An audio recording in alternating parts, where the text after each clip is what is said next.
Hello বন্ধুরা, আপনারা সবাই কেমন আছেন? আশা করি সবাই ভালো আছেন। বন্ধুরা দেখুন, এখানে আমি এটা কী মাছ বলে জানি না, আমাদের এখানে পটল মাছ বলে, কেউ আলাগ আলাগ মাছ বললে, এগুলোর নাম সঠিকভাবে জানি না, কিন্তু আমরাই পটল মাছ বলি। তো এগুলো মাছগুলো আমি নিয়ে গেছি, 8টা থেকে 10টা মাছ নিয়েছি। একটা ভালো করে পরিষ্কার করে ধুয়ে ভিতরের মশলাগুলো যেগুলো গন্ধ থাকে সেগুলো বার করে ছুরি দিয়ে একটু চিড়ে চিড়ে করে কেটে নিলাম। আর এই মাছটা কিন্তু আমি ফ্রাই করব। অবশ্যই তোমরা ভিডিওটা দেখো কেমন হয় জানিও। লাইক করো, শেয়ার করো, আর কমেন্ট করো, সাবস্ক্রাইব করে দিও করো। কিন্তু বন্ধুরা দেখুন, এই মাছটা কিন্তু এবার আমি জলের মধ্যে ধুয়ে ভালো করে, আগে থেকে ভালো করে ধুয়ে নিয়েছিলাম। তারপরে আবার কাটার পরে আবার একটু ধুয়ে নিলাম। দেখো, কোনো গন্ধও ছিল না, কোনো কিচ্ছু নেই, একদম ফ্রেশ দেখুন। এবার এই মাছটা ধুয়ে একটা অন্য পাত্রে আমি নিয়ে নিলাম সাজিয়ে। এবার এর ভিতরে যেগুলো তোমাকে দিতে মাছটা মাখিয়ে আধা ঘন্টার মতো রাখতে হবে, সেটা অবশ্যই তোমরা দেখো, আর নাইলে কিন্তু বুঝতে পারবে না। তো প্রথমে আমি মাছগুলো সাইড করে কেটে নিয়েছি, আর দুটো আধখানা মাথাটা কেটে রেখেছি, কারণ আমার মেয়ে আবার মাথা খেতে চায় না, তার জন্য। এখানে আমি একটা আধখানা করে লেবুর রস দিয়ে দিলাম। লেবুর রসটা দিলে কি মাছের একটা যে গন্ধ থাকে সেটাও থাকে না, আর মাছটা কিন্তু খেতেও ভালো লাগে। আর এখানে পরিমাণ মতো আমি লবণ দিয়ে দিলাম। আর এখানে দেবো আমি একটু গোলমরিচের গুঁড়ো। অবশ্যই তোমরা গোলমরিচের গুঁড়োটা দেবে, কারণ গোলমরিচের গুঁড়োটা দিলে ওর ভিতরে একটু মাছের ঝাল ঝাল মতো লাগে, আর খেতেও কিন্তু খুব ভালো লাগে। একদম রেস্টুরেন্টের মতো তোমার ঘরে মাছ ফ্রাই তোমরা ঘরে করে নিতে পারবে। আর অবশ্যই তোমরা এটা গরম ভাত বা চালের আটা রুটির সঙ্গে খেতে পারবে। এবার এটা আমি মাখিয়ে একটা সাইড করে রেখে দিলাম। এবার আমি যে মশলাটা তৈরি করবো সেটা অবশ্যই তোমরা দেখো।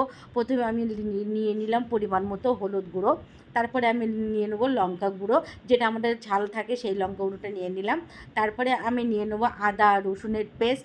আদা রসুন তোমরা মাছেও মাখিয়ে নিতে পারো, কিন্তু আমি মাছে মাখিয়ে নিইনি, এটা কিন্তু আলাদা একটা মাছের জন্য মশলা তৈরি করব, তার জন্যে আমি নিয়ে নিই। এবার ওটা নিয়ে নিলাম। তারপরে আমি এখানে দিয়ে দিচ্ছি, মানে তোমরা অবশ্যই দেখো, না দেখলে কিন্তু তোমরা মিস করবে ভিডিওটা, তখন তোমরা কিন্তু মাছটা ভালোভাবে ফ্রাই করতে পারবে না, আর খেতেও কিন্তু অত টেস্টও হবে না। তাই এখানে আমি নিয়ে নেবো পরিমাণ মতো টক দই।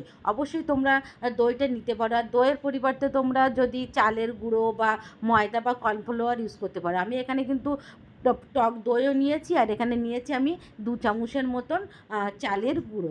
চালের গুঁড়োটা দিলে কি মাছটা ক্রিস্পি হয়, আর খেতে কিন্তু ওপরেরটা কুরকুরে মতো হয়, খেতেও কিন্তু খুব দুর্দান্ত হয়।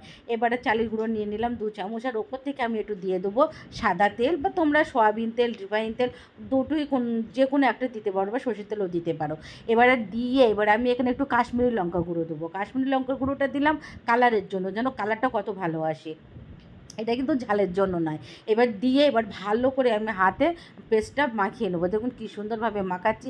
এতে কিন্তু তোমার জলও দিতে হবে না, বা অন্য কিচ্ছু আর লাগবে না। তোমরা শুকনো হাতে এটা মাখিয়ে নেবে, এরকম রাখবে, যেন পাতলাও হবে না, ঘনও হবে না। এবার মাছটা নিয়ে এবার মাছের ভিতরে ভালো করে মশলাটা মাখিয়ে নেবে।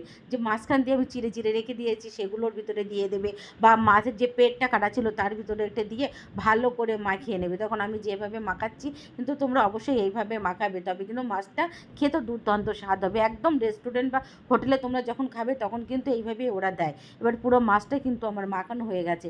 মাখিয়েই এবার আমি আধা ঘন্টার জন্য এক সাইডে রেখে দিচ্ছি। তোমাদের টাইম থাকলেও 1 ঘন্টাও রাখতে পারো।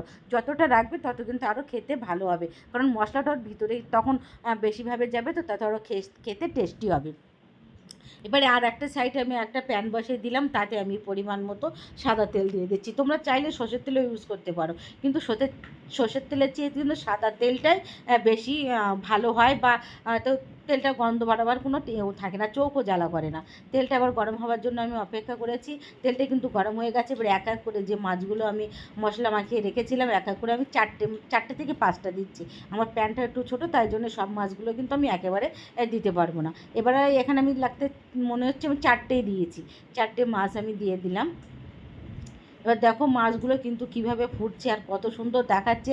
এর লেজ মাথা সব কিন্তু কুরকুরে হবে, একদম তোমার ইয়ে থাকবে না। এবার আমি মাছগুলো একটু উল্টে পাল্টে নিচ্ছি। দেখো কালারটাও কত ভালো হয়েছে। এখানে কিন্তু দেখাচ্ছে যে তিতো হয়ে যাবে, কিন্তু তিতো হবে না, কালারটা ওরকমই আসবে, কারণ এখানে আমি কাশ্মীরি লঙ্কার গুঁড়ো ইউজ করেছি, আদা রসুনের পেস্ট দিয়েছি, সেটাও তো একটা ইয়ে থাকবে। এবারে মাছটা আমি এদিক ওদিক করে লাল লাল করে আমি একটু ভেজে নিয়ে এবারে একটু তুলে নেবো। তোমরা অবশ্যই দেখো মাছটা কিন্তু কত সুন্দরভাবে ভাজা হয়ে গেছে বা ফ্রাই হয়ে গেছে। এবারে একটা বাটিতে তুলে নিয়ে, প্লেটে বা বাটিতে তুলে নিলাম, নিয়ে টমেটো, সস শসা, পেঁয়াজ, লেবু দিয়ে একটু ডেকোরেশন করে নিলাম। দেখো দেখতেও কত সুন্দর লাগছে, দেখেই মনে হচ্ছে পেট ভরে যাবে। প্লিজ বন্ধুরা, তোমরা এভাবে একবার ঘরে ট্রাই করে সপরিবারে বসে একটু এনজয় করো। আর আমাকে কমেন্ট করে জানো অবশ্যই কেমন হয়, অবশ্যই কমেন্ট করো। Thank you so much. আর এরকম নতুন নতুন ভিডিও পেতে আমাকে কমেন্ট করে জানাবে। Thank you.